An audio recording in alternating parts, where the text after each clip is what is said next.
My name is Rhonwen Pike, and at 70, I've grown used to silence being my companion. I live alone now in a weathered Greek revival house on the edge of Savannah, its shutters older than most of my neighbors. I like the order of my morning's tea at 6, newspaper folded twice. The world observed from a safe, deliberate distance. I thought I understood quiet. I didn't realize how dangerous it could become. That Sunday evening, the Hollis family gathered around my daughter's long mahogany table. Taryn had redecorated the place. Every surface gleamed, every napkin folded sharp as origami. Her husband poured wine with the exaggerated ease of a man pretending calm. Across the table sat Clarice Hollis, Taryn's mother-in-law, wrapped in silk the color of bone. She smiled as if she owned the room. The roast chicken smelled perfect, the kind of perfection that makes conversation unnecessary. I passed the salt, nodded, laughed in the right places, and then my phone buzzed against my palm. Once. Short. Precise. Unknown number. Don't react.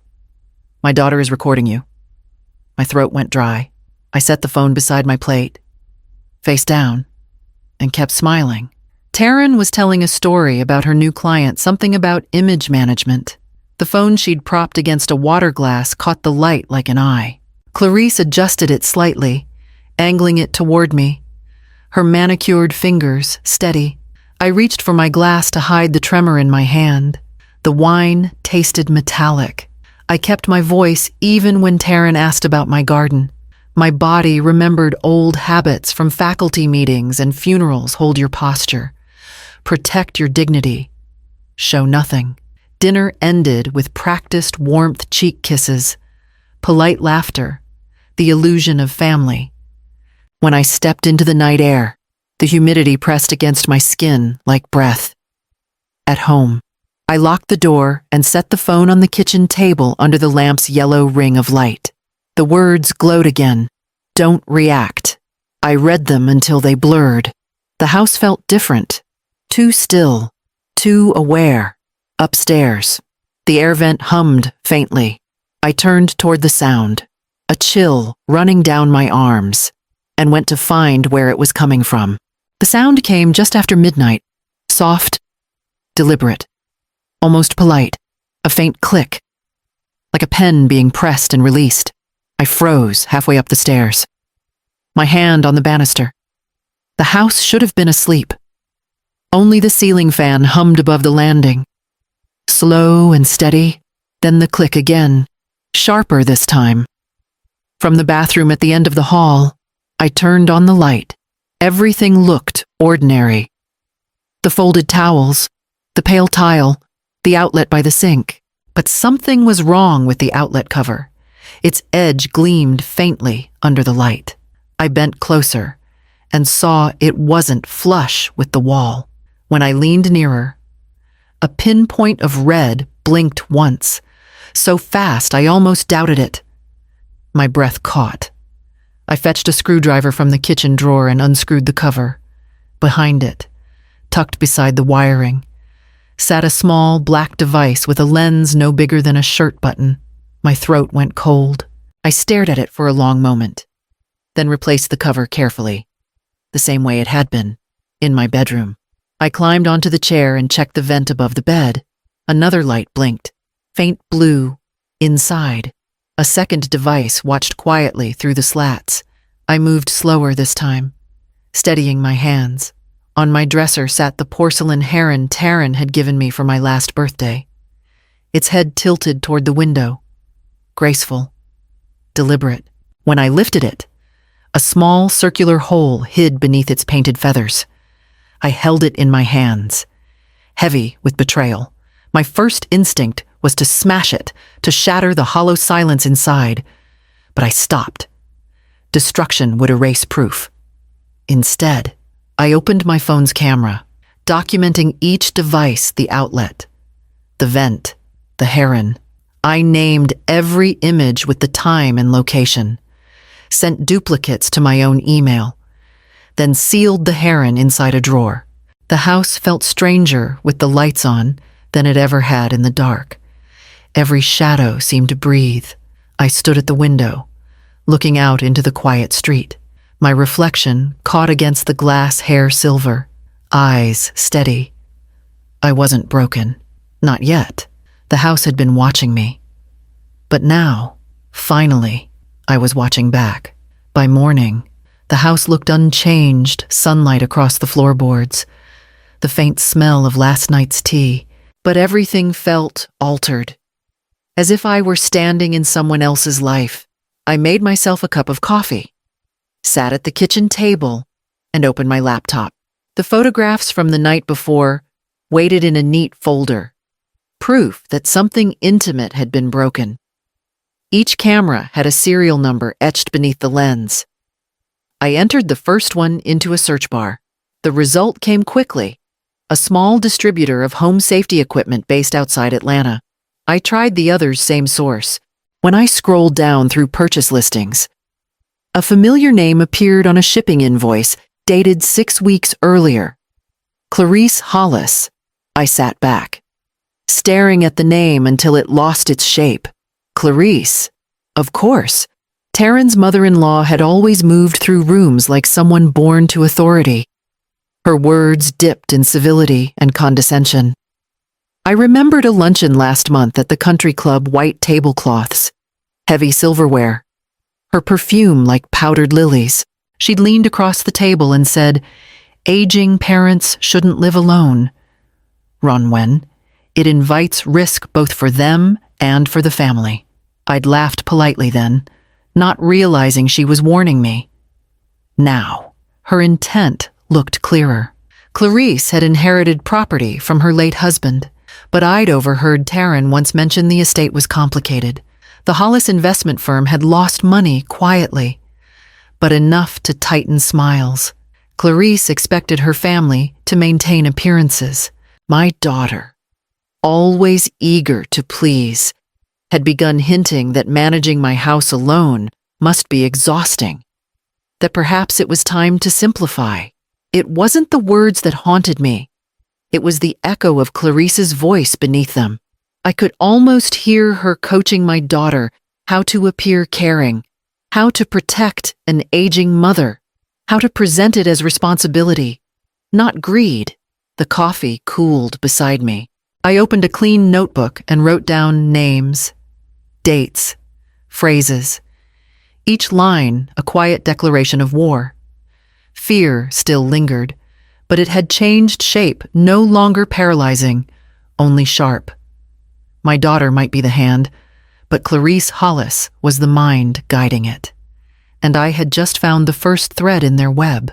The doorbell rang just after 4. I opened it to find Ivo, my grandson, standing on the porch with his backpack slung low and his eyes darting toward the street. He looked thinner than I remembered. The easy confidence he once carried, now replaced by a careful stillness. "Can I come in, Grandma?" he asked. His voice was low, unsure. In the kitchen, I poured him lemonade, though neither of us touched it. He kept twisting the strap of his backpack until the buckle squeaked. When he finally spoke, his words came out in a rush. "It was me. The text you got at dinner, that was me." The room seemed to still around us. He swallowed hard. "I heard Mom and Mrs. Hollis talking. They were in the office. She was telling Mom to say you couldn't handle your bills anymore, that you were getting forgetful. They were practicing what to tell a lawyer." He pulled a small flash drive from his pocket, wrapped in lined paper. I recorded them on Mom's tablet and copied it. I didn't know what else to do, so I hid it in your car last week. I thought, if they found out, they'd... He stopped, his throat closing. I reached across the table and covered his shaking hands with mine. "You were brave," I said quietly. "You didn't betray family. Ivo, you protected it." His eyes filled, the way children's eyes do when they finally stop pretending not to be scared. "They'll hate me if they know. They'll never know," I said. "Not from me," he nodded, pressing the flash drive into my palm. The plastic felt small, almost weightless, but I knew what it carried could crush lives. After he left, I sat at the kitchen table, the afternoon light dimming over the marsh outside. The house was silent again, but no longer empty. Somewhere between fear and fury, I felt something steadier form a quiet, deliberate resolve. 2 days after Ivo's visit, I sat in the corner office of Beatrice Quaid, the attorney who had handled Daniel's estate years ago. She was a compact woman in her late 50s, with iron gray hair and the kind of gaze that didn't drift. When I told her what I'd found, the cameras, the invoice, the flash drive, she didn't interrupt once. Only when I finished did she fold her hands and say, "This isn't paranoia, Mrs. Pike. It's exploitation." She explained the term elder financial abuse as if cataloging a crime already half-proven. Then she called someone named Cormac Vale, a digital forensic analyst who worked out of her firm. Within an hour, he arrived broad-shouldered, quiet, with a camera case and a laptop that looked older than he was. They began immediately, treating my evidence like fragile glass. Cormac sealed each device in plastic evidence bags, labeled them with timestamps, and used a small handheld scanner to record the serial hashes. The flash drive Ivo had given me was cloned onto 3 encrypted copies. He worked with the precision of a surgeon, narrating just enough for me to understand. Hours later, he looked up from the laptop. "You were right," he said. "They've been editing the footage, splicing your conversations, looping moments to make you look disoriented." Beatrice leaned closer. "They're building a case for guardianship. If they can prove you're incompetent, they gain power of attorney, your assets, your home, your accounts, everything." I felt an odd calm settle over me. "Then we'll build something stronger." She nodded. "Document everything, every payment, appointment, and message. Keep your tone measured in every email.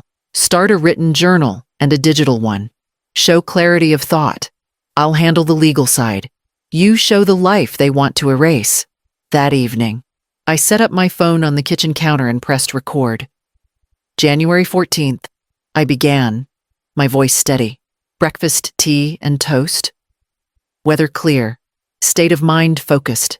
I spoke like a teacher giving a lesson. Methodical. Factual. Unsentimental. When I ended the recording, I saved it under a new folder labeled Proof of Self. For the first time in weeks, I felt the ground beneath me again, thin but solid. A beginning built from order instead of fear. The first sign came on a Tuesday morning, when my neighbor, Della, stood hesitating at the edge of my porch with her phone in hand. "Rhonwen," she said carefully, "I just wanted to check if you're all right. Taryn's post? Well, people are talking." I took her phone. The screen showed a picture of my garden, one I hadn't posted, with the caption, "Watching a parent fade alone is heartbreaking. We try to help, but she refuses." The comments were sympathetic. Prayers, advice about assisted living, and beneath them, Clarice's familiar phrasing, "Sometimes love means intervention." By afternoon, 2 police officers knocked on my door, responding to an anonymous welfare concern. Their politeness couldn't hide the suspicion. I invited them in, showed them the kitchen, the neat stacks of bills paid, the log of appointments taped to my refrigerator. When they left, one of them nodded slightly, as if recognizing performance and truth at once. That night, I found the word "crazy" carved deep across the hood of my car. The metal curled like skin beneath a blade. I took photographs, uploaded them to a locked drive, and emailed Beatrice and Cormac copies of everything, just as we'd planned. The next day, the principal from Ivo's school called.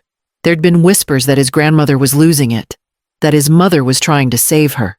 Ivo refused to leave class, shoulders hunched against something too big for a child to name. I wanted to go to him, to stand beside him, but Beatrice's voice echoed in my mind. Patience is protection. Let the truth accumulate. So I brewed tea. I watered the ferns. I made my daily video, my voice even. My handwriting clear. The world outside could twist my image into pity or madness, but inside these walls, order was resistance. At dusk, I walked past the mirror in the hallway. My reflection met my gaze without flinching. The storm around me was loud, but I was learning how to be silent in a way that could not be erased. The rain had been falling since dawn, steady and fine, washing the dust from the live oaks outside. I was in the kitchen, cataloging receipts for Beatrice's file, when Ivo appeared again, soaked through, eyes wide and frightened. He didn't speak until I closed the curtains and locked the back door. "They don't know I took it," he whispered, pulling a flash drive from his jacket pocket. Mom was printing things in the office. She left her laptop open. I took the drive carefully, as if it were a living thing. "What is it?" "Sweetheart emails," he said. "Between Grandma Clarice and a man named Randall Voss. He's a developer. They're talking about your house."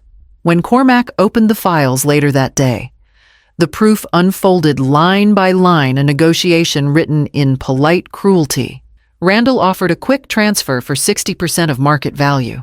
Clarice promised an expedited timeline once the guardianship petition cleared. Attached spreadsheets listed dates beside chilling milestones. Install devices. Collect confusion footage. File POA hearing. Execute sale. Beatrice leaned over the screen, her pen tapping the table in quiet rhythm. "She's financing this through the remains of her husband's trust," she said. "It collapsed years ago, half the investors sued. She's desperate to recover what's left, and your daughter's name gives her legitimacy." Ivo sat in the corner, silent, his hands clasped between his knees. When Beatrice asked if he was all right, he nodded once. I saw Daniel in that gesture, his steadiness, his refusal to run from the hard thing. Cormac disconnected the drive, labeling it with date and signature. "We'll move on 2 tracks," Beatrice said. "Legal filings and public exposure, synchronized. But we stay disciplined, no confrontation. No hint, you know." I met her eyes. "They wanted a performance," I said. "Then I'll give them one." That night, I recorded my video diary as usual. Same calm tone, same gentle lighting, but beneath the practiced composure, something had shifted. Every word I spoke carried steel. The performance they had scripted for my downfall was becoming the weapon of their undoing. The ballroom at the Forsyth Grand gleamed like a stage-set crystal chandeliers, champagne flutes, the low hum of Savannah's well-dressed elite congratulating themselves. I'd been to enough fundraisers in my teaching days to know how easily charity could hide cruelty. Tonight, Clarice Hollis was the guest of honor, celebrated for community stewardship and family values. My invitation bore a gold border, addressed to Mrs. Rhonwen Pike, donor guest. Beatrice had arranged the details quietly, filing our evidence with the district attorney's office that morning. A warrant would wait, sealed, until after the event. I took my seat near the back, watching Clarice glide across the stage in her cream gown, pearls at her throat, her smile rehearsed. Terrence sat beside her, hands folded, eyes hollow beneath the lights. Ivo was at home with Cormac's wife, safe. When Clarice began to speak, the room fell into practiced silence. "Family," she said, "is the foundation of all moral good. We must protect those who cannot protect themselves." The applause swelled. I stood. The motion drew every head. "May I?" I asked, my voice calm. The MC hesitated, glancing toward Clarice, then gestured to the microphone. I walked to the stage. Each step measured. I faced the audience. "My name is Rhonwen Pike," I began. "Clarice Hollis speaks of family values. I'd like to show you what those look like behind closed doors." Cormac, stationed by the projection booth, Pressed play. The first image split the screen on one side. The edited footage of me fumbling with drawers. Eyes unfocused. On the other, the original clip, time-stamped and intact. Gasps rippled through the room. Then came the email threads. Clarice's name on purchase receipts for surveillance devices, and Taryn's recorded voice. Once Mom's declared unfit. The sale goes through fast. Clarice rose, her face a mask cracking under light. This is an outrage fabricated. Beatrice stepped forward from the wings. Calm as a judge, 2 uniformed officers followed, the warrant in one's hand. It's verified. Mrs. Hollis, she said. The room went still. Clarice's glass fell, shattering against the marble floor. Taryn's eyes found mine, wet and trembling. Something like recognition flickering too late. As the officers led Clarice away, the applause didn't come, only the sound of whispered disbelief, of illusions folding in on themselves. I left through the side doors into the cool night air. The city was quiet, its lamps reflecting on wet cobblestones. Justice had weight. I realized not triumph, not noise, just stillness. And for the first time in months, I could breathe without watching the shadows move.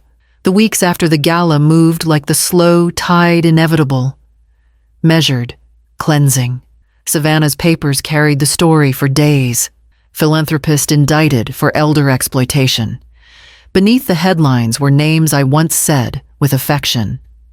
Clarice Hollis, charged with elder abuse and wire fraud. Taryn, my own daughter, listed under conspiracy and defamation. Beatrice handled every motion with surgical precision. Cormac's digital chain of custody sealed the case beyond doubt.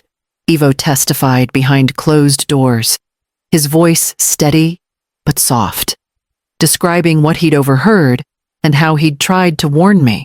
I watched from the corridor, a grandmother aching with pride and sorrow at once. When the judge thanked him for his courage, Ivo looked at me and smiled. Small, uncertain, but brave. The court granted a permanent protection order in my name. My accounts were restored, my property title reaffirmed. The cameras, the false petitions, the online slander all documented, all dismantled.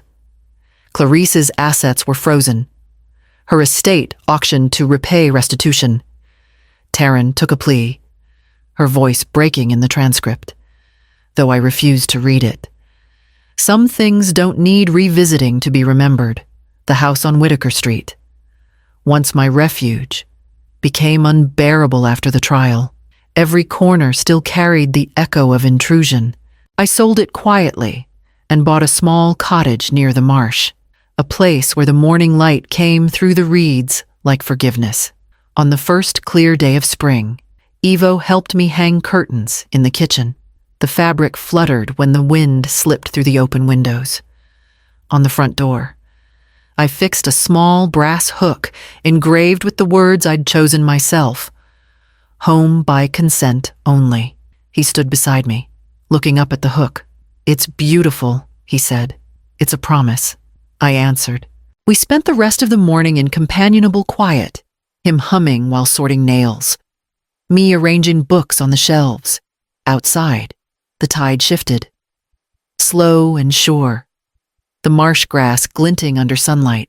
For the first time in months, I felt the shape of peace returning, not the fragile kind built on denial, but the earned kind, rooted in dignity, the kind that doesn't ask for permission to exist.